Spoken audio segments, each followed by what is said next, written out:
అలానే మిసెస్రావు, ఈ శతాబ్దపు అతిపెద్ద గోల్మాల్ వ్యవహారం ఏదైనా ఉందంటే గోల్డ్, బంగారం. ఈ బంగారాన్ని కృత్రిమంగా ధరలు పెంచేస్తూ ఉన్నారు అంతర్జాతీయంగా ఉండేటువంటి డాన్స్. కేవలం ఒకే ఒక స్టేట్మెంట్ అమెరికా అధ్యక్షుడు ఇస్తే ఇమీడియట్గా పెరగడము లేదంటే భారీగా తగ్గడము ఏదో ఒకటి జరుగుతుంది. నిజంగా డిమాండ్ ఉన్న కారణంగానే బంగారం రేటు పెరుగుతుందా అని అంటే కాదు. పోనీ వినియోగదారులు ఏమన్నా కొనుగోలు చేస్తున్నారంటే అంతకన్నా కాదు. కారణం ఏంటంటే గత ఏడాది కంటే ఈసారి కొనుగోలు చేసేటువంటి వినియోగదారుల పర్సంటేజ్ 60% తగ్గిపోయింది. మరి గోల్డ్ రేటు తగ్గాలి కదా, వినియోగదారులు కొనుగోలు చేయట్లేదు అంటే డిమాండ్ తగ్గింది. డిమాండ్ తగ్గినప్పుడు ధర అయితే తగ్గాలి కదా, కానీ ధర పెరుగుతుంది. దీనికి రకరకాల కారణాలు చెప్తున్నారు.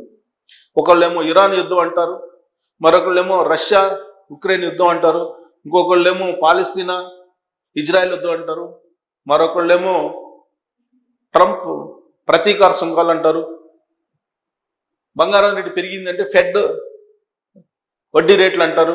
ఇలా రకరకాలు చెప్తారు. ప్రపంచవ్యాప్తంగా నెలకొన్న పరిస్థితులు అని చెప్తారు. ఇదంతా కాదు, లేనటువంటి ధరని ఉన్నట్టు క్రియేట్ చేసి భారీగా లాభాలు పొందడానికి అంతర్జాతీయంగా ఉండేటువంటి డాన్లు, వరల్డ్ డాన్లు చేసేటువంటి పని. కారణం ఏంటంటే అమెరికా అధ్యక్షుడిగా ఒక పెద్ద రియల్ ఎస్టేట్ కంపెనీ ఓనరు అధ్యక్షుడు అయ్యాడు ట్రంప్. ఆ కారణం చేత ఆర్టిఫిషియల్గా రేటు క్రియేట్ చేయటం, దాన్ని అమ్ముకోవటం, దాని నుంచి బయటపడటం, ఇది వాళ్ళకి వెన్నతో పెట్టినటువంటి విద్య. సేమ్ అదే జరుగుతుంది అమెరికా అధ్యక్షుడిగా ట్రంప్ బాధ్యతలు స్వీకరించిన తర్వాత. లేదంటే బంగారం రేటు పెరిగేంత పరిస్థితులు ఏమున్నాయి అంటే ఒకటే ఒకటి కనిపిస్తుంది.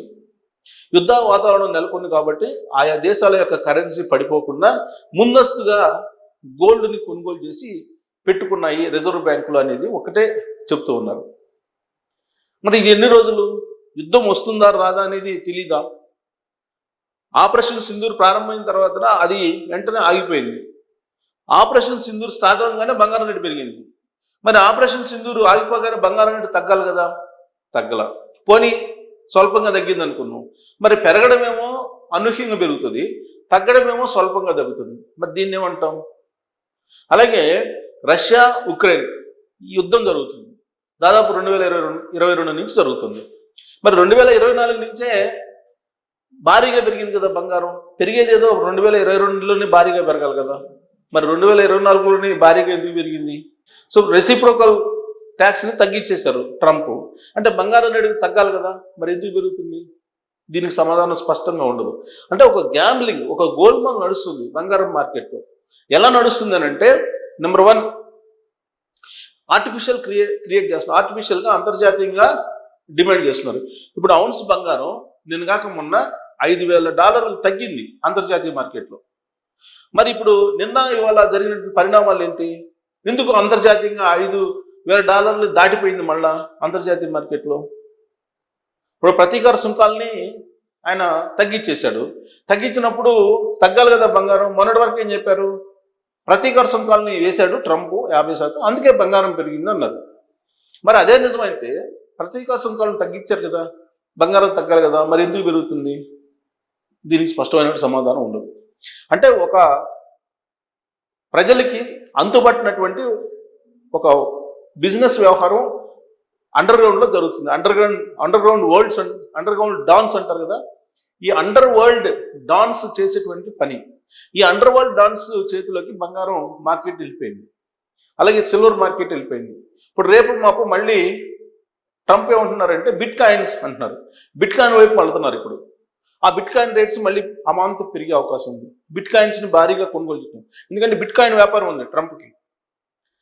కాబట్టి బిట్ కాయిన్ వాల్యూ పెంచేస్తాడు. బిట్ కాయిన్ వాల్యూ పెరిగితే బంగారం వాల్యూ తగ్గిపోయే అవకాశాలు ఉన్నాయి.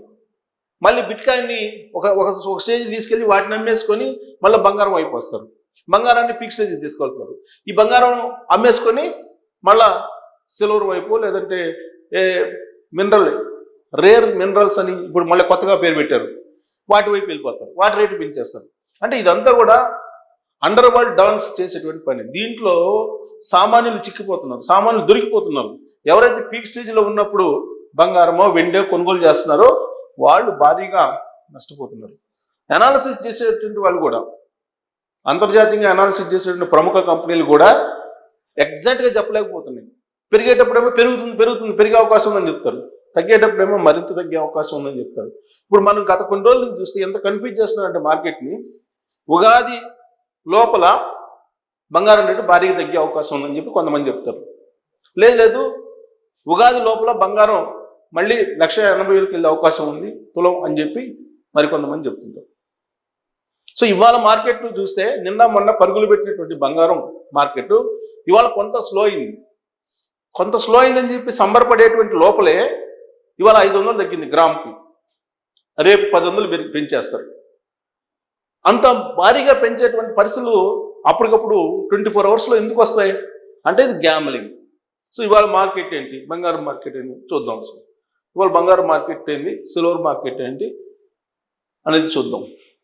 సో బంగారం రేటు ఇది ఇవాళది. యాజ్ ఆఫ్ నో హైదరాబాద్ బంగారం మార్కెట్ చూస్తే 24 క్యారెట్ల బంగారం గ్రామ్ వచ్చేసి 15,442 రూపాయలు ఉంది. నిన్నటికంటే 502 రూపాయలు తగ్గింది. 22 క్యారెట్ల బంగారం వచ్చేసి 14,155 ఉంది. నిన్నటికంటే 460 రూపాయలు తగ్గింది. 18 క్యారెట్ల బంగారం వచ్చేసి గ్రాము 11,582 రూపాయలు ఉంది. ఇవాళ నిన్నటికంటే ఇవాళ 376 రూపాయలు తగ్గింది. అంటే తులం బంగారం వచ్చి 24 క్యారెట్లు వచ్చేసి 1,54,000 హైదరాబాద్ మార్కెట్ సుమారుగా. 22 క్యారెట్లు వచ్చేసి 1,40,000, 18 క్యారెట్లు వచ్చి 1,15,000 రూపాయలు ఉంది తులం. అదే సిల్వర్ చూద్దాం.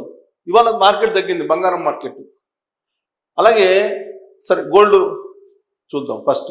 సో గోల్డ్ చూడండి, గోల్డ్ రేటు నిన్నటికి వాళ్ళకి తేడా ఇచ్చాడు. ఇప్పుడు మనం లాస్ట్ ఇదిగోండి ఇక్కడ చూడండి వరుసగా ఎంత పెరిగిందో 551.76. అంటే ఇక్కడ పెరుగుదలమే ఎక్కువగా ఉంది ఈ 2 రోజులు. ఇవాళ తగ్గింది, మళ్ళీ రేపు 1,000 రూపాయలు పెంచేస్తారు. ఈ పెరగడం ఏమో ఎక్కువ పెరుగుతుంది చూడండి. ఒకసారిగా 1,177 రూపాయలు పెరిగింది. పెరగడం కన్నా తగ్గడం అనేది చాలా వ్యూహాత్మకంగా తగ్గిస్తుంటారు, పెంచడం అనేది చాలా వ్యూహాత్మకంగా పెంచుతుంటారు. అంటే గ్యాంబ్లింగ్ ఇదంతా కూడా, ఇదంతా గ్యాంబ్లింగే. ఈ గ్యాంబ్లింగ్లో సామాన్యులు చిక్కిపోతున్నారు. ఇప్పుడు పొలిటీషియన్సే గ్యాంబ్లింగ్ అయిపోయారు. అంతర్జాతీయంగా ఉండే అమెరికా లాంటి దేశానికి అధ్యక్షుడైనటువంటి ట్రంపే ఈ వ్యాపారంలో ఒక డాన్గా వ్యవహరిస్తున్నాడు అనేటువంటి ఆరోపణలు ఉన్నాయి. సిల్వర్ వచ్చేసి 20 రూపాయలు తగ్గింది. సిల్వర్ కిలో 300 రూపాయలు తగ్గింది. ఇవాళ 3 లక్షలు ఉంది సిల్వర్. ఇవాళ కేజీ 20,000 తగ్గింది ఇవాళ సిల్వర్. ప్లాటినం చూద్దాం. ప్లాటినం చూడండి హైదరాబాద్ మార్కెట్లో. సో ప్లాటినం రావట్లేదు, సరే సిల్వర్ వచ్చింది. ప్లాటినం రేటు ఇంకా ఇవ్వలేదు. సో సిల్వర్ది ఇది పరిస్థితి. సో ఈ బంగారం హెచ్చు తగ్గులు అనేవి ఒక చిన్న కాజును పట్టుకొని అది పెరిగిందనో తగ్గిందనో చెప్తూ ఉంటారు. బట్ అసలు వాస్తవం అది కాదు. ఈ వీళ్ళు పొలిటీషియన్స్ ఆడుతున్నటువంటి, బ్లాక్ మనీ హోల్డర్స్ ఆడుతున్నటువంటి పెద్ద గేమ్. బ్లాక్ మనీ హోల్డర్స్ వాళ్ళే బిస్కెట్లు కొంటారు, వాళ్ళే కడ్డీలు కొంటారు, బంగారం కడ్డీలు హోల్డ్ చేస్తారు. ఒక స్టేజ్కి తీసుకెళ్ళిన తర్వాత బంగారం రేట్ హైక్ చేస్తారు. ఇప్పుడు మనకు తెలంగాణలో రియల్ ఎస్టేట్ని ఏదైనా పెంచేశారు. కేసీఆర్ గారు 100 కోట్లకు తీసుకెళ్లారు ఎకరా, రేవంత్ రెడ్డి గారు 150 కోట్లకు తీసుకెళ్లారు. ఆ కారణంగా రియల్ ఎస్టేట్ పరిస్థితి హైదరాబాద్లో ఇవాళ హైదరాబాద్లో రియల్ ఎస్టేటు సామాన్యులకు అందనేటువంటి విధంగా వెళ్ళిపోయింది. అలా అని చెప్పేసి రియల్గా డిమాండ్ ఉందంటే లేదు. బిల్డర్లు బోర్డులు తిప్పేటువంటి పరిస్థితి. వాసవి వాళ్ళు అంత పెద్ద ప్రాజెక్టు అదే ఇప్పుడు డోల్డ్రమ్స్లో ఉంది. అలాంటి కంపెనీలు చాలా ఉన్నాయి. దీని కారణం ఏంటంటే ఆర్టిఫిషియల్గా క్రియేట్ చేయటం, లేనిటువంటి డిమాండ్ ఉన్నట్టు క్రియేట్ చేయటం. ఇప్పుడు అదే జరుగుతుంది బంగారం విషయంలో. ఎప్పుడు కుప్పగూలుతుందో కూడా ఎవరు అంచనా వేయలేని పరిస్థితిలో ఉన్నారు.